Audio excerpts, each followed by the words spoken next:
She looked me dead in the eye and said, "Quit pretending we're married. You don't get to decide where I go or who I spend time with."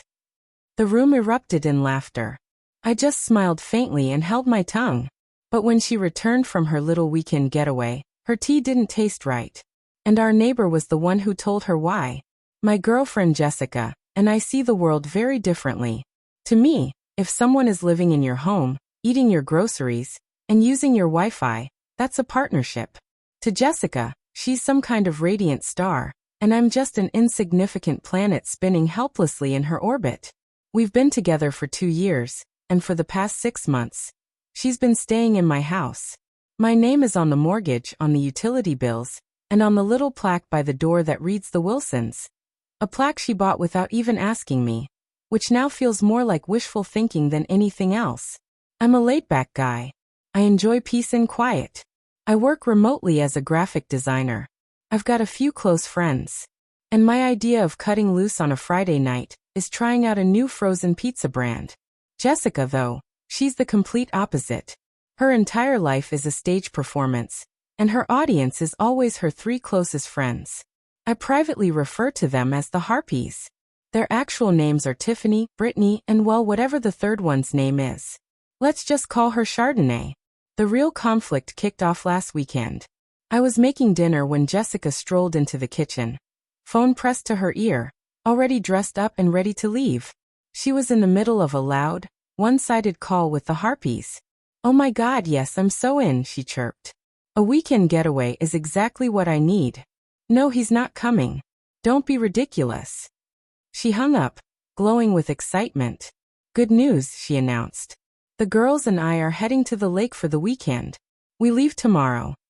This was the very first I'd heard about it.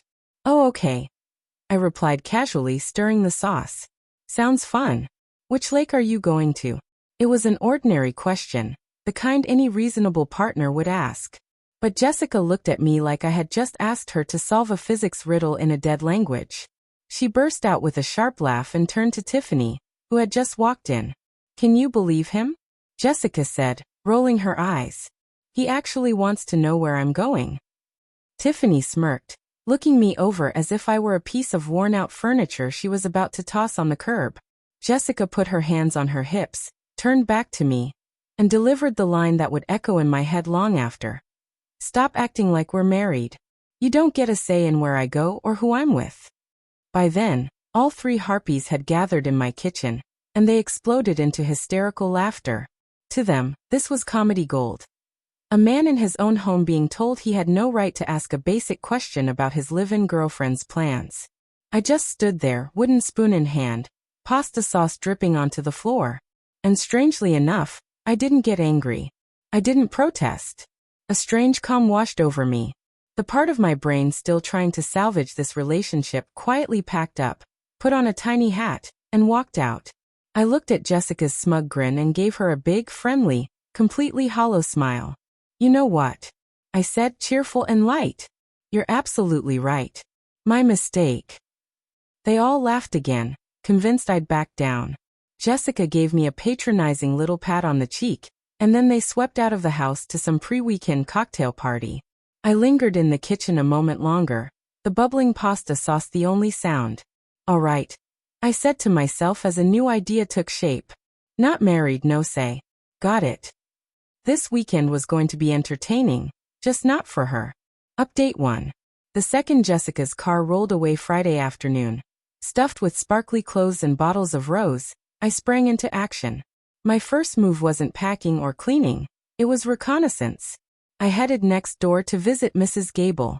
She's an 80-year-old widow with a sweet smile, an award-winning rose garden, and a surveillance network that would put the CIA to shame. Nothing happens on our street without her noticing.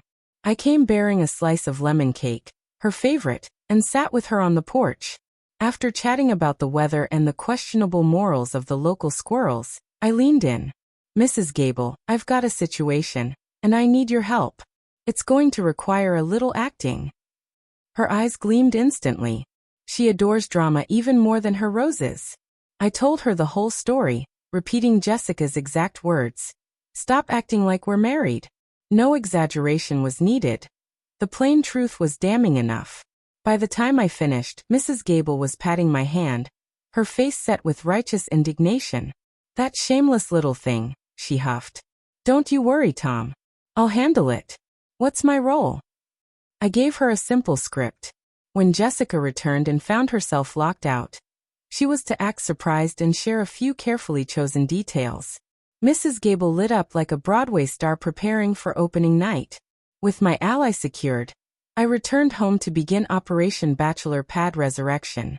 The past 6 months had been buried under beige pillows, useless little bowls that served no purpose, and art that looked like a printer gave up halfway through the job.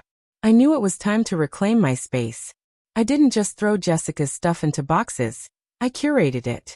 Armed with a stack of cardboard boxes and a fat black marker, I got to work. The first box, everyday clothes. The second, fancy outfits for the fancy events I was never invited to. The third, and my personal favorite, sparkly magical dresses that left glitter on every single thing I owned. Her collection of 37 nearly identical high heels went into a box marked Podiatrist's Nightmare. Her mountain of skincare and makeup supplies were carefully sorted into boxes labeled face paint and various goops. By Saturday morning, every shred of her presence had been packed up. I hired a couple of guys off a moving app, and together we loaded everything into a 10x5 storage unit. I even paid for a 1-month rental, what I thought was a rather generous, non-husbandly gesture. With her belongings gone, the real fun began. I went shopping. The dull beige rug got rolled up and replaced with artificial turf that looked like a football field. I sold her clinical white couch online and upgraded to a massive black leather recliner sofa with roughly 16 cup holders. Her sad minimalist coffee table? Gone. I swapped it out for a vintage pinball machine I scored on Craigslist. It didn't actually work, but it lit up, and that was good enough for me. Next stop, the bedroom. Down came the bizarre woven macrame thing she had hanging above the bed. In its place, I proudly hung a framed poster of a grizzly bear catching a salmon mid-leap. It just felt right. But my crowning achievement happened later that Saturday afternoon. I drove to the local animal shelter, just to browse. An hour later, I returned home with a 120-pound St. Bernard puppy named Gus. Gus was no lap dog. He was a drooling, lumbering, affectionate wrecking ball. He claimed the new sofa immediately and fell asleep snoring like a chainsaw. The transformation was complete. My home was no longer a sterile showroom for beige misery. It had become a fortress of glorious, unapologetic bachelorhood. The rest of the weekend I spent tossing a ball for Gus, drinking beer straight from the bottle in my own living room, and resetting all the passwords. The new Wi-Fi was renamed Get Your Own Wi-Fi, and the password, not married lol. By Sunday night, I stretched out on my 16-cup holder throne, Gus's massive head in my lap, and waited. The storm was on its way, and for the first time in ages, I felt completely and utterly ready. Update 2. Sunday night, about 9 p.m., my video doorbell pinged. There she was, Jessica, fresh from a weekend at the lake, looking tan, humming as she walked up to my door. And that's when the comedy show began. She slipped her key into the lock, but it didn't turn. The brand new deadbolt I'd installed earlier was doing its job. She tried again. No luck. With an exasperated sigh, she started banging on the door. From the sofa, Gus lazily lifted his head, gave one thunderous woof, and then collapsed back into snores. Jessica pulled out her phone and started calling me. I watched it buzz on top of the pinball machine, calmly sipped my beer and hit decline. She called again. Declined. This repeated 5 times. The pounding grew louder. Tom, open the door. What's wrong with you? My key's not working. I stayed silent. This was part of the show. After another 5 minutes of frantic knocking, she paused, pacing across the porch, running her hands through her hair. And right on cue, a porch light flicked on next door. Mrs. Gable stepped out in her housecoat, clutching a watering can. Showtime. Oh, Jessica dear, is that you? She called out, her tone the perfect mix of surprise and concern. Mrs. Gable, thank God. Jessica rushed to the porch's edge. I can't get in. My key won't work. Is Tom inside? I see the lights are on. Oh, he's home, Mrs. Gable replied knowingly. He's had the most wonderful weekend. A real transformation. Transformation? What are you talking about? Jessica snapped. Well, he told me the news. Mrs. Gable leaned over her railing conspiratorially. He said you two aren't married. That you make all the decisions, so he's decided to enjoy his freedom. He redecorated everything. It's a man's house now, very rugged. Jessica froze, her jaw dropping. And the best part? Mrs. Gable could barely contain her delight. He got himself a dog. A big, beautiful Saint Bernard named Gus. He said he wanted loyalty and silence, and that's what he got. Isn't that sweet? Jessica's face was priceless, a mix of disbelief and horror. She turned and pressed her face to my living room window. From my throne, I watched her take in the football field rug, the glowing pinball machine, and Gus sprawled across her former spot on the sofa. Her eyes widened in shock before she let out a noise halfway between a scream and a sob. She yanked out her phone and began firing off texts. My screen lit up with what looked like a novel written entirely in angry, all-caps rage. That's when I finally decided to answer her. I sent just one short, straightforward text. You told me to stop acting like we're married. You said I don't get a say. Fair enough. This is my house, and you don't get a say in how I live in it. Since we're not married, I've returned your personal belongings to a safe spot. The address is 123, Storage Way, Unit 42. Code 1234. You've got 1 month. Wishing you the best. Right after sending it, I blocked her number. My doorbell camera caught the aftermath. She read the message, glanced up at her phone, then at my window, then back at the screen again. Suddenly she erupted, screaming in pure, unfiltered rage before hurling her phone across my lawn. It was a meltdown for the ages. She kept yelling and stomping around for a good 10 minutes until Tiffany, the harpy herself, showed up to collect her. By the next day, the predictable social media campaign kicked off. Vague posts about betrayal, men being intimidated by strong, independent women. All the usual cliches. Honestly, it was pathetic. Still, I had one more move left to play. Final update. The social media drama unfolded exactly as expected. Loud, dramatic, and painfully boring. Jessica and her harpy crew filled their stories with sad background music, motivational quotes about knowing your worth, and warnings about toxic energy. It was all so painfully generic, it was almost comical. They were trying to paint me as the villain, but it felt like they were following a cheap, paint-by-numbers kit. I let them go at it for 2 days straight. Then I decided to give everyone a little context. I didn't reply to them directly. Instead, I made a post on my own private page, viewable only to mutual friends. It was a photo album. The first picture, my living room a month earlier. A bland beige couch, pointless decorative bowls, the entire vibe of a dentist's waiting room. Caption before. Next photo, my living room now.